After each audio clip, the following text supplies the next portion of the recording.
Shalom Bapak Ibu, Saudara-saudara sekalian. Kita berjumpa kembali dengan acara Manarima hari ini. Saya harapkan kita tetap bersemangat untuk belajar terus firman Tuhan. Karena Tuhan mengatakan hidup kita harus diisi dengan firman Tuhan. Mari kita buka terlebih dahulu dengan doa. Terima kasih Tuhan kalau kami diperkenankan boleh berjumpa kembali dengan acara Manarima hari ini. Kami ingin terus belajar kebenaran firman-Mu Tuhan. Karena kami butuh firman-Mu menjadi penuntun, pedoman dalam kehidupan kami. Supaya kami hidup benar menurut kehendak Allah. Terpujilah nama-Mu di dalam nama Tuhan Yesus Kristus. Haleluya. Amin. Bapak Ibu saudara sekalian, topik yang akan saya bahas dalam acara Manarima hari ini adalah pola pemuridan. Saya membaca sebuah buku dari Leroy Ames yang berjudul The Lost Art of Disciple Making. Dia memberikan suatu pernyataan yang berbunyi, murid-murid tidak dapat dihasilkan secara massal. Hal ini berarti bahwa diperlukan suatu pola pemuridan yang tepat dan efektif untuk bisa menghasilkan murid yang berkualitas.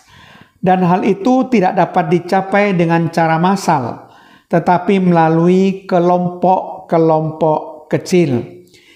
Yesus menghabiskan hampir semua waktu pelayanannya selama 3,5 tahun di bumi ini untuk mengajar dan memuridkan melalui sebuah kelompok kecil yang terdiri dari 12 orang rasul. Mengapa pola pemuridan menggunakan kelompok kecil sebagai kelompok komunitas? Jawabannya adalah karena kelompok kecil akan lebih fleksibel, lebih ideal, dan lebih efektif. Selain itu menjamin rasa aman dalam keterbukaan. Juga dapat diadakan di mana saja, tidak memerlukan tempat yang besar.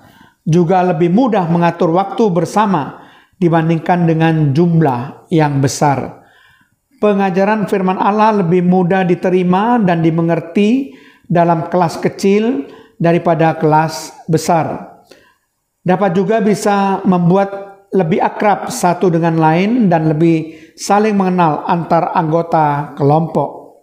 Serta yang pasti, bergabung dalam kelompok kecil jauh lebih baik daripada sendirian. Atau artinya kita belajar sendiri atau bergabung dalam kelompok yang terlalu besar. Dengan cara dalam kelompok kecil, maka komunitas yang terbentuk itu bisa saling bertanggung jawab, saling mendoakan, saling menolong, saling menopang, saling mengingatkan, saling menasihati, saling menguatkan dalam komunitas kecil. Dan jelas akan lebih menghasilkan hasil yang positif dalam pertumbuhan rohani apabila kita bergabung dalam komunitas kelompok kecil dibandingkan kita bergabung dalam kelompok yang sangat besar. Pola pemuridan dengan kelompok kecil berjalan dengan cara seperti apa? Paling tidak saya akan memberikan 6 hal mengenai kelompok kecil. Yang pertama, kelompok kecil terdiri dari seorang pembimbing dan anggota-anggotanya, yaitu jiwa-jiwa yang dimenangkan untuk dimuridkan. Biasanya jumlah anggotanya terdiri dari minimal 2 orang dan maksimal 12 orang. Tidak boleh terlalu banyak untuk menjamin keefektifannya. Yang kedua, kelompok kecil mengadakan pertemuan sesering mungkin atau pertemuan yang terjadwal untuk bersama-sama memuji, menyembah, bersekutu, sharing, dan belajar firman Allah untuk mencapai kedewasaan rohani dan membentuk karakter yang serupa dengan karakter Kristus. 3. Pembimbing dari kelompok kecil mendorong anggota-anggotanya untuk menginjil dan menerapkan apa yang telah mereka terima dan mereka pelajari dalam terang firman Allah.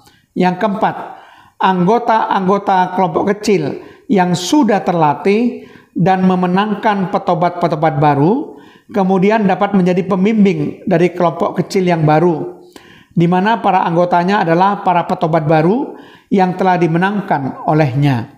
Dan proses ini akan berlangsung terus-menerus. Yang kelima, pembimbing dari kelompok kecil yang pertama yang mula-mula maupun pembimbing dari kelompok kecil yang baru selalu mendorong para anggota kelompoknya untuk memberitakan Injil dan memenangkan jiwa dengan pertolongan Roh Kudus.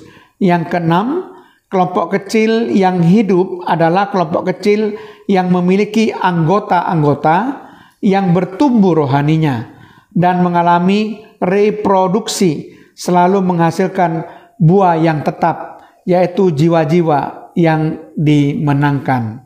Itulah pola pemuridan yang paling efektif dalam Alkitab, yaitu melalui kelompok kecil.